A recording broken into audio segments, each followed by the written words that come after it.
Hey, how's it going, guys? Welcome back to the channel. We're going to be doing a video on why isn't cycling normal in London? Something I've been curious about because the whole bike culture of the Netherlands and everything, and infrastructure, like the Not Just Bikes reactions I've been doing. So I'm like, hey, this would be a good one. London's an old city. It's an old place. So why exactly don't they have that kind of a bike culture or whatever? The city is built before the car. So we're going to find out. As always, the links to the original video will be in the description section down below. As always, go check out the original channel, show them some love. And we're going to jump into this and check it out and find out about why cycling ain't normal in London. Me? Cycle in London?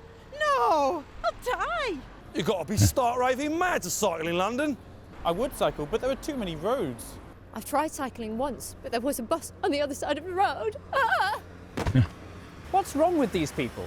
Cycling is good exercise, it's free, it's fun, you can change your route as you please, you can park anywhere, it's usually faster than the bus, sometimes faster than the tube, and yet for some reason, cyclists in London are still a rare and strange breed. So, why isn't cycling normal in London? Is it to do with the way the streets were built? Or is it something embedded in our culture? Or is it a complicated and nuanced mixture of the two, combined with several other surprisingly interesting factors that will take about 10 minutes to discuss?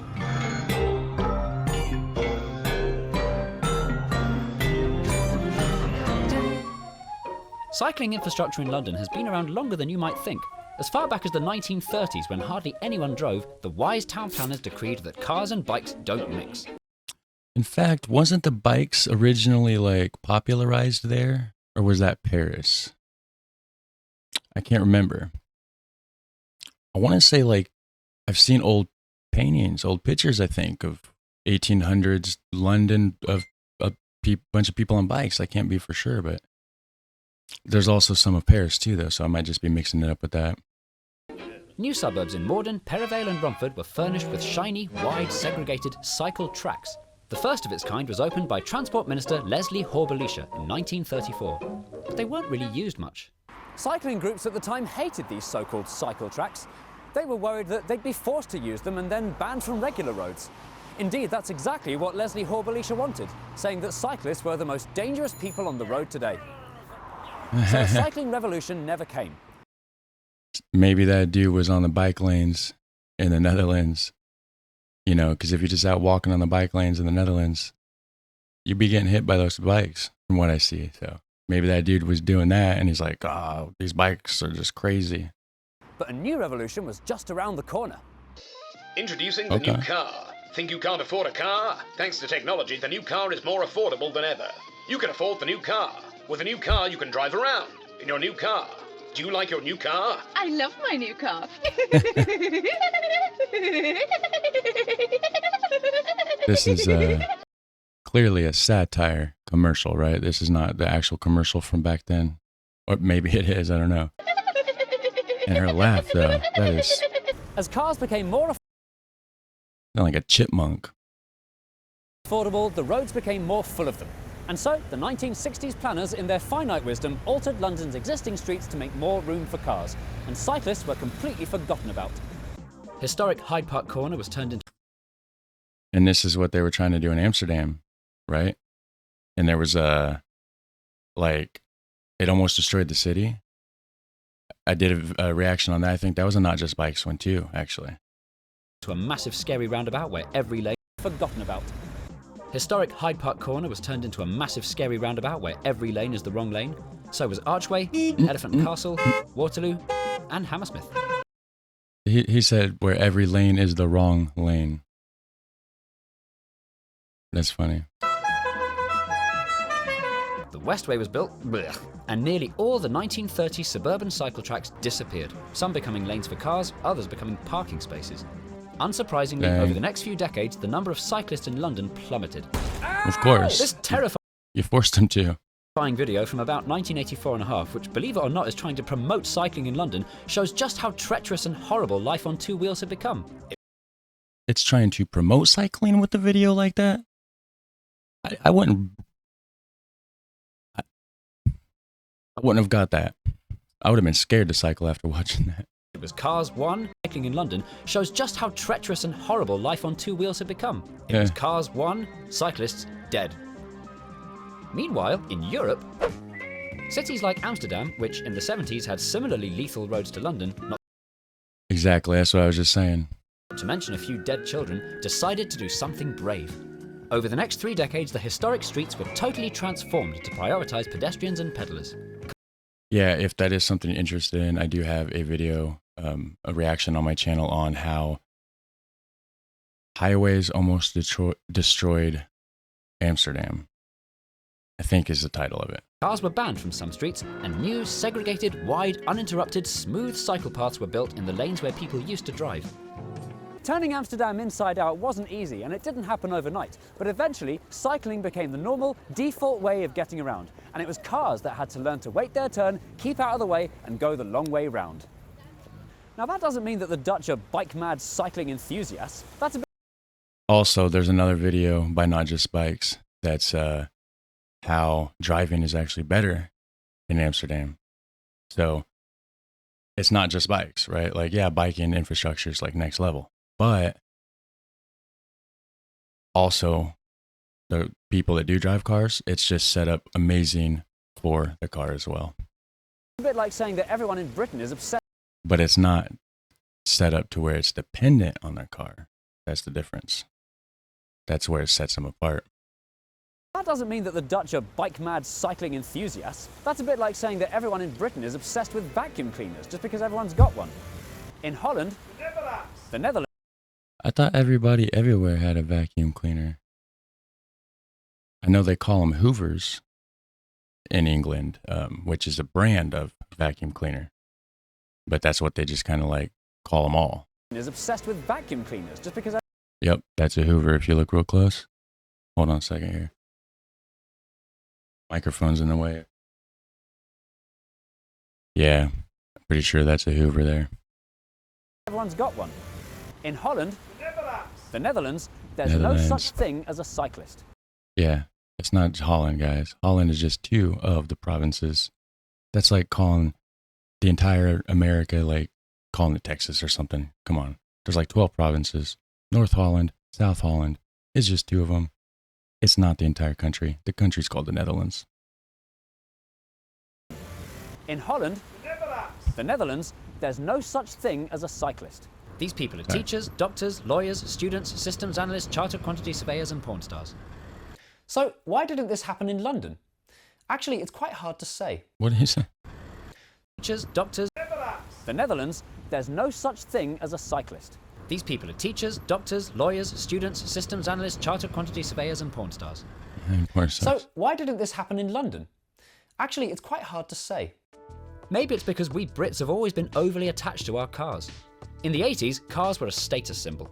Margaret Thatcher famously probably said, "A man over 30 who finds himself on a bus can count himself a failure." Maybe probably said. This meant that politicians and planners who wanted to make cycling better always did so with their hands tied behind their back. They couldn't do anything to get in the way of our lovely cars. Another possible reason is the way London was run for so many years.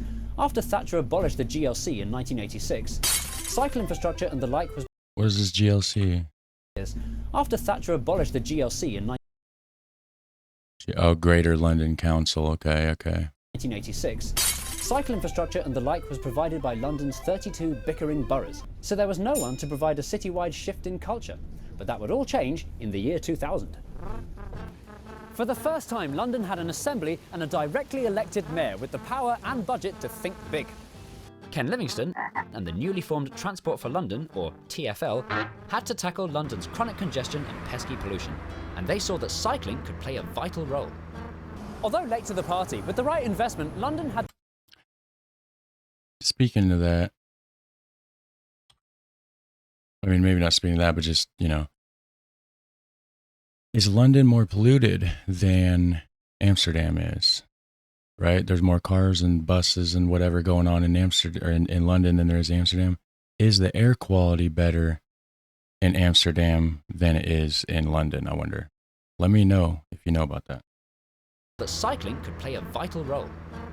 Although late to the party, with the right investment, London had the potential to become a cycling mecca just like Amsterdam. After all, it's got the same climate, it's flat, mostly, the streets are wide enough, and most journeys in London are perfectly bikeable less than 2 miles. Right. it was totally doable. They So what had to do it happened? soon, and they had to do it now. Nearly more than 7 years later, Ken Livingstone stole an idea from Paris, the cycle hire scheme. Docking stations were to be planted all over central London, with bikes that were too heavy and conspicuous to want to steal, and anyone with a bank card and a pair of legs could hire them for a small fee. It took until 2010 for the scheme to Kind of like in Amsterdam, they have those ones for rent that are like, I think they're like blue and yellow or something. They have like yellow tires. Those are the rental bikes over there, I believe. Anyone with a bank card and a pair of legs could hire them for a small fee. It took until 2010 for the scheme to finally get going, by which time London had a new mayor whose idea it wasn't, giving the scheme the misleading but memorable and durable nickname Boris Bikes. What is going on with his eyeball, guys? Why is it so big on there? I'm not the only one that sees that. Okay. Maybe it's just over my head because maybe it's a joke I don't get, right? Let me know what that's about. Hit like and hit subscribe while you're down there too. That'd be great. Had a new mayor whose idea it wasn't, giving the scheme the misleading but memorable and durable nickname Boris Bikes. Boris They were an Bikes. instant smash. Popular with locals. Speaking of smash, go ahead and smash that like button. Thank you. If you hit subscribe and hit the notification bell, you'll be able to see more content when I drop it. YouTube, it doesn't always show you, like there's so many, I got like almost 300 videos on my channel. You probably didn't even know that because it's not giving you the notifications when they come out unless you hit that notification bell. So make sure you do that so you don't miss out. And go ahead and do me a favor, drop a comment that says, hey, I subscribed and hit that notification bell. Let other people know that you did as well, right? That would be amazing. Thank you very much. And I do appreciate it for sure. It's completely free, just helps the channel grow, helps more like-minded individuals like yourself be able to see the content as well. So win-win for everybody. Durable nickname Boris Bikes. They were an instant smash. Popular with locals and wobbly tourists alike. They helped promote the idea that urban cycling wasn't just for lycra-clad enthusiasts, but for everybody. With so many new wibbly-wobblies on the road, it was more important Wibbly. than ever that London had safe streets to cycle on.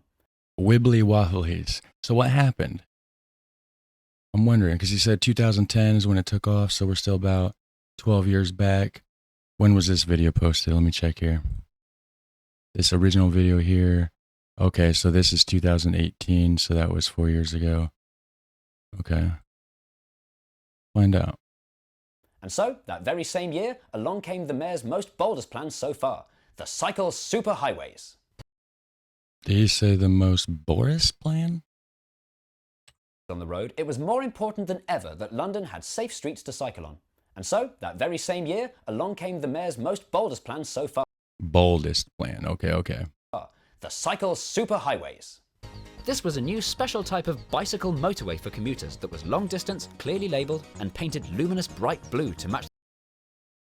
I don't see how that's safe. You're pretty much, like, look where that car is right now. Like, you're pretty much in the street. You can see right here where the tire marks on the side. This has been wore down. Like, people's car tires have been driving over the edge of this blue part right here, I think. Very close. The colour of Barclays, who was sponsoring the whole thing.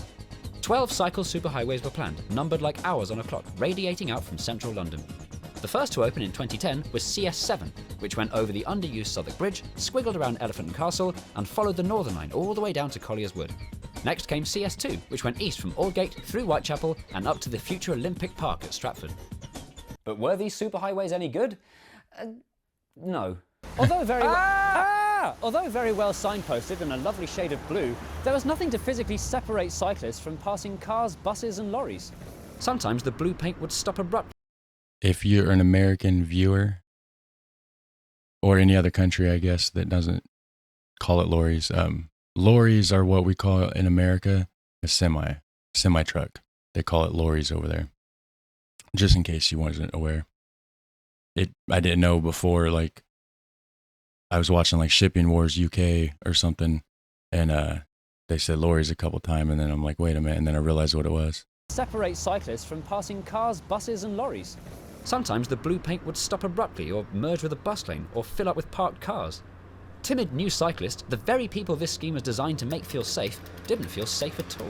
Oh no. More worryingly, new-ish and confident-ish cyclists were lulled into a false sense of security. They'd start on an easy bit, and then, when the blue paint ran out, splat. So, oh wow. So basically, so they have the right idea, right? They have the ability to do it, right? Their city's set up, for it. Like what it was saying, it's close communities, this and that. The streets are wide enough, whatever. I don't think they went about doing it the right way, though. They didn't implement it. They didn't have the right approach. They had the right thought. That makes sense. Venera Minakhmatova, a 24-year-old Russian businesswoman, was killed by a lorry. 24. She looks 12. She looks 12. Come on now. Splat. Venera Minakhmatova, a 24-year-old Russian businesswoman, was killed by a lorry at the notoriously inadequate Bow interchange. One of 5 cyclists to die on the capital streets in just 2 weeks. It led to protests calling for the mayor and TfL to stop killing cyclists. So this is kind of like what Amsterdam was going through in the 70s, but like they were protesting against the car.